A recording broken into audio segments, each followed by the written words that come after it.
and we continue.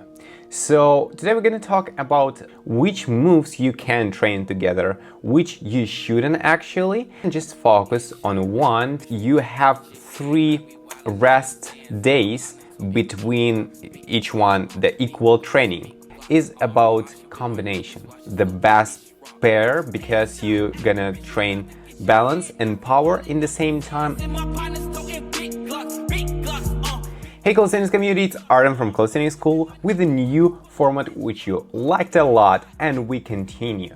So today we're going to talk about goal, statement, and how many you should choose moves to learn when you're already ready for it. In previous video we talked about how to combine tricks or moves and basics, how to train them together, and you can find this video somewhere in the corner, right? So check it out there. But we continue with moves. Which moves you can train together, which you shouldn't actually, and also how many you should choose. We're gonna start from amount of moves, calisthenic tricks, whatever it is.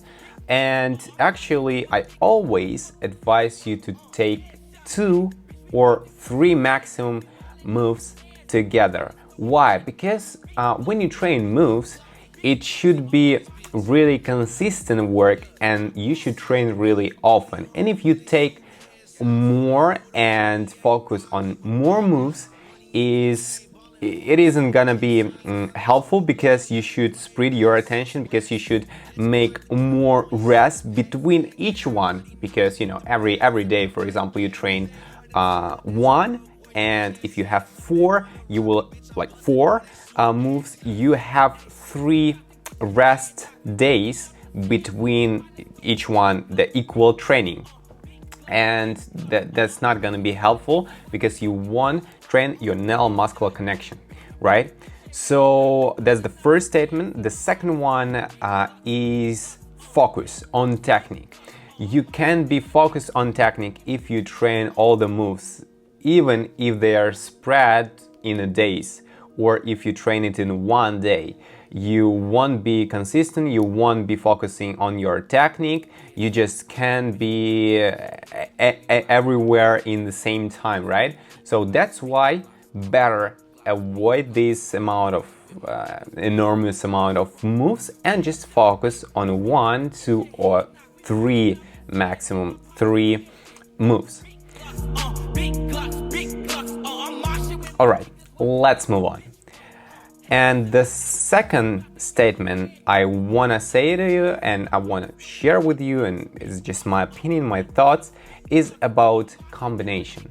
The best combination gonna be pulling plus pushing. For example, you take planche and a front lever. That's how you can train them in one day and get less amount of rest day in between, so you will be really efficient. But we're gonna start from chain pushing. And when you take pushing, it should be more like power move and balance. And especially like the best pair gonna be planche and a handstand. Planche and a handstand is the best pair, because you're gonna train balance and power in the same time, and you can combine some of exercises and also preparing stuff you do, like preparing drills. You can combine them and train together. You know, it's gonna be helpful. The whole program gonna be helpful for planche and also for a handstand. So that's how you can do it. For example, you start from planche and train shoulders with not only with leaning and like trying off a tuck planche or whatever, but you also include some push-ups in a handstand, you also include some pike push-ups, you also include some pike leans and power standing face to wall, for example. So you kill 2 birds with 1 stone, you train shoulders for for a planche and also improve your handstand and upper back position for a handstand with all those exercises.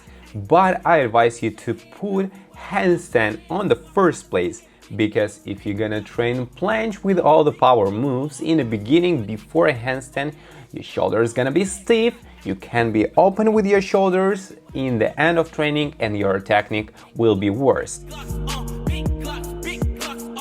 Now we have a bundle of handstand plus planche, how to train them together, how to start with the training, how to test yourself on weak points, everything, full course from really beginning till the end, to the pro execution of each one moves.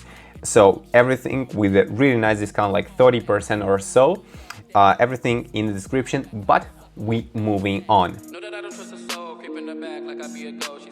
What about pushing and pulling?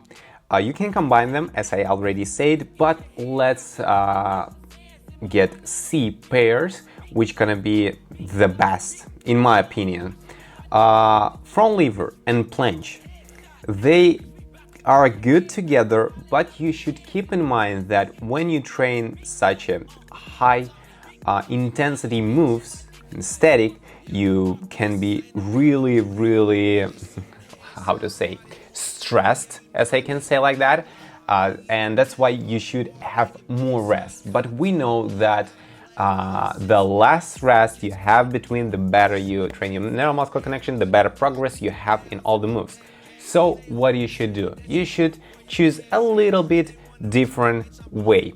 For example, if you have planche in your training, the best from pulling side is gonna be kinda like one arm pull-up, or even muscle-ups, or even basics, something like from pull-ups or so, right? Or just preparation, like small preparation or dynamic preparation for front lever, like front lever tuck pull-ups, I don't know, like raises in the front lever, maybe in halfway or even in tuck.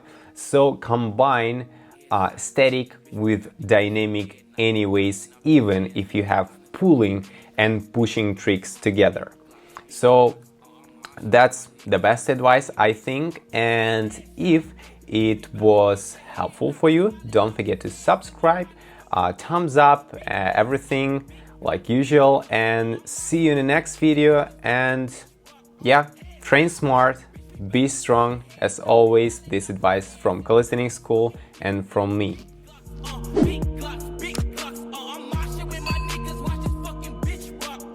With homies, homie, big like I got it on me.